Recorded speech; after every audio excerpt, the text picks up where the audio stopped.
Hey there, I'm on a morning hike. I haven't been on the mountain in a while and I wanted to share this experience with you. I have learned a couple of helpful tools in the last couple of weeks and I wanted to share them with you.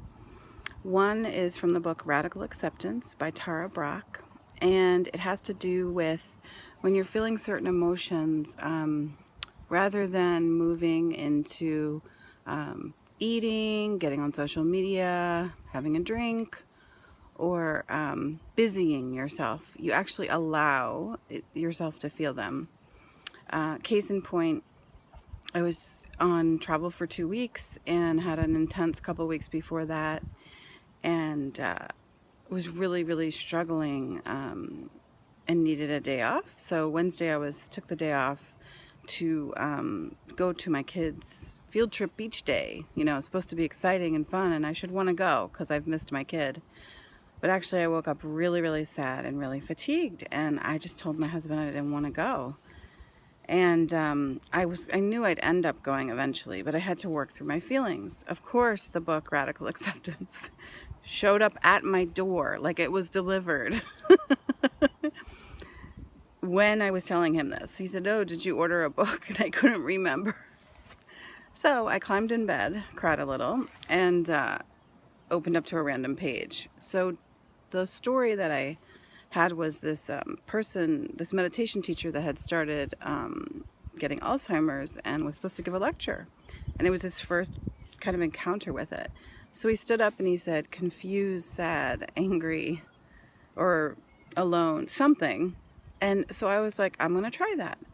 And I put my hand on my heart. I didn't even know what I was feeling like. Why should I be sad? I have the day off. I have a good job. I live in a place I love. I'm very blessed. Like, I'm not allowed to be sad. There's much worse things going on in the world. But I stopped and I put my hand on my heart and I just said how I was feeling. I was alone and just said sad. And then lonely came up because I have some friends here in my town, but I don't have my tribe physically with me, that the people that I connect with that live all over regularly. And it's going to take time to build that. So I was allowed to let myself feel that. I'm fatigued. Like I wouldn't even I thought, oh, I should be recovered by now. Why? So that was allowing those feelings to move through me rather than jumping on social media. Another thing I realized is some of the things trending on social media were making me adding to my sadness. So I removed all of the social media apps from my phone, and that's been a good exercise for me. I haven't said I'm never going on. I still wish people happy birthday and so forth, but so that's one piece. And then another thing is I've completely forgot, so I'll have to edit it back together. Maybe I'll walk more and I'll remember.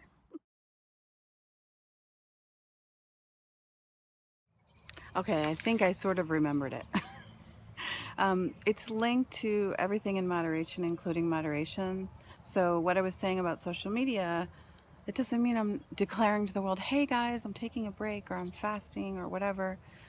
And you know, the same goes for food and exercise. And I just feel like there are so many prescriptions for what ails us. And I think taking bits and pieces, even as I'm voraciously reading about 5 books at once right now, and it's fun. But I'm also knowing that there's no one answer. And I think that there's something I learned about at the World Domination Summit a few years ago called narrative bias. And it's all those articles you see, like top 10 tips on doing this, top 3 things to do this, how to get rid of this, how to be happier, how to be more joyful. And you know, at the end of the day, I think that you just allowing 5 to 10 minutes of stillness, that's it. 5 to 10 minutes of stillness every day. Just try that. And it doesn't have to be in the morning, but just try something like that. Or even not every day, 3 times a week. So if you did 5 minutes of stillness, as in not on your phone, just quiet, 3 times a week, that would be 15 minutes out of your life a week. And I'm sure I could do the math for how much that would be in a year, but I don't think I can do that on this mountain right now. want to show you how beautiful this is. So trust yourself, listen to your inner voice, allow your feelings to move through you, and know that you're loved. Whatever people you have in your life or you've had in your life, or the stories you've had, or the hurts you've experienced, imagine, this is another thing I took in the last 48 hours from a lecture. Imagine that person coming to you, and this was Carolyn Miss that said this on a Super Soul session.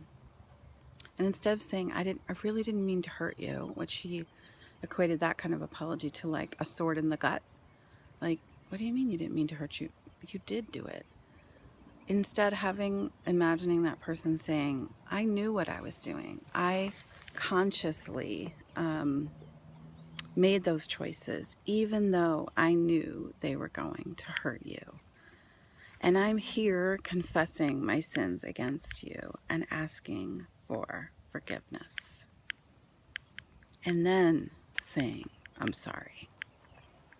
And just really be with that idea that even if you're not actually getting that from a person, dead or alive, the acknowledgement that you can experience that that person knew. And they heard that little inner voice that said this wasn't the right thing to do, but they did it anyway. And in allowing that conversation to happen just quietly with you, wow, what a relief from resentment. Because resentment, we've heard this before, is like taking poison, yourself and expecting the other person to die. Anyway, sending you lots of love. Know that you are loved. I love you. I believe in you. You have a unique and special purpose in this world, whether it's to smile at the next person you see, that is what's in front of you, or it's to make the best macaroni and cheese in the planet. Have a great day. Okay, another thing that I'm really into and rereading, this is the greatest part, is this book called Outrageous Openness. And the idea is that you let the divine take the lead.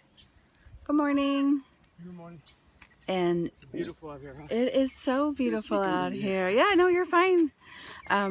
So the idea is quite simply that I'm really good. There's a word called hypervigilance, which is actually kind of an unhealthy habit, where you just think you have to have everything figured out and you have to over anticipate everything, whether it's at work, at home, and it's exhausting. And when you can untrain yourself from that hypervigilance, it's so freeing because you have all this other energy for other stuff.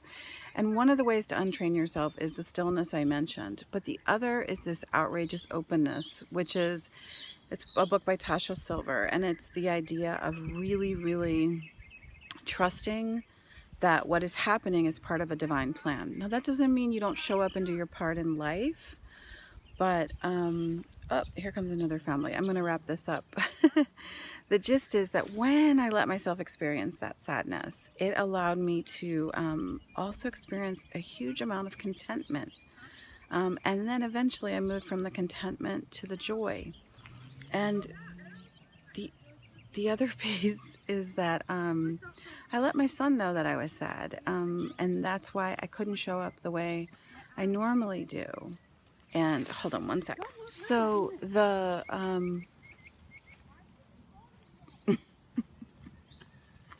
the gist of that piece is also because we can often get stuck in our roles to be the funny one, the energetic one, for me, like the positive one, the inspiring one, and really allowing myself not to have to be in a certain role all the time is so, it's a relief. And so I just wanted to offer that last piece to you as a way to say, trust. You can go this way. No worries. Trust and allow your feelings. Give yourself stillness and know that there is a plan. So for me, as I felt resistance to certain scenarios that have been coming up in my life, I've also found a way to interact with them that's not like, oh gosh, Rebecca, really? Haven't you had done enough work, books, therapy, landmark? Haven't you done enough work on these issues to let them go? I think the thing is, someone explained to me in the Eastern philosophy, it's more of a spiral. So it's not necessarily a letting go or progression or always forward moving like we are in the West. Progress, progress. It's more of a new relationship with it. So like I might have an old feeling come up and be like, oh, hey, how's it going? Yeah, I see you. But you know what? You don't have to like ruin my whole day. A perfect example is, I have an obligation coming up. I saw it as an obligation. I would obsess normally, not normally, but in an old me, obsess over, oh God, I can't believe I have to go. I can't believe. Instead, just saying, I'm going to see how that day goes and see if I feel called to go. And just trust that if I'm called to go, and even sometimes if I'm feeling resistance, I'll move through it and do it, because sometimes that resistance is actually an opportunity for me to grow.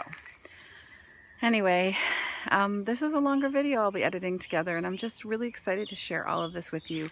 What came up for me was it's too much. Don't share that too. It's too much.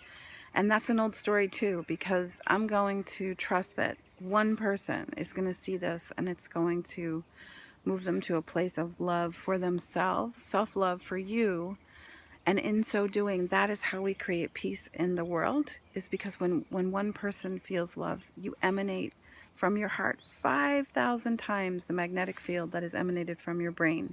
That's from the Institute on Heart Math. So imagine if we were emanating joy, contentment, even moving through sadness and other things. Imagine what that would be like. It's possible. It's very possible. All right. Have a great day or evening whenever you're watching this. Bye.